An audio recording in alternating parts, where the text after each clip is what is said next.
Nous arrivions à pied d'œuvre sur les 4 heures du matin, mais c'est sur les 9 heures que le soleil était assez haut dans le ciel pour tomber sur nous, véritablement, transpercer les chapeaux de paille et les robes, les peaux humaines.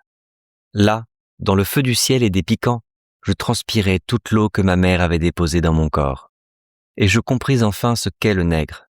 Vent et voile à la fois, tambourier et danseur en même temps, feinteur de première, s'efforçant de récolter par plein panier cette douceur qui tombe du ciel, par endroits, et la douceur qui ne tombe pas sur lui, il la forge, et c'est au moins ce qu'il possède s'il n'a rien. Et voyant cela, j'ai commencé à boire par petites lampées de rhum, et puis par grandes rasades pour aider la sueur à couler, à sortir de mes pores. Et j'ai plié une feuille de tabac, et j'en ai bourré ma pipe, et j'ai commencé à fumer comme si j'étais né avec ça dans mon bec. Et je me disais, c'est là, au milieu des piquants de la canne, c'est là qu'un nègre doit se trouver. Mais le soir, quand je rentrais au morne la folie, la toile à sac autour du ventre, les mains et le visage fendus, je me sentais envahi d'une tristesse légère, souriante.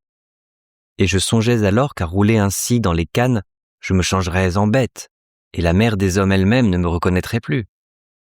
Je poussais la porte de ma case, je mangeais un peu de chaud, j'allumais un bout de bougie pour la reine, et là-dessus, un autre père. J'étais sur ma paillasse à fermer les yeux sur tout cela. Et parfois je ne me déshabillais même pas, tombais comme une pierre. Et le jour se levait, et je reprenais ma route avec la sueur de la veille, les piquants de la veille, et j'arrivais sur la terre de l'usine, et je brandissais mon coutelas, et je hachais ma peine comme tout le monde. Et quelqu'un se mettait à chanter, et notre peine à tous tombait dans la chanson.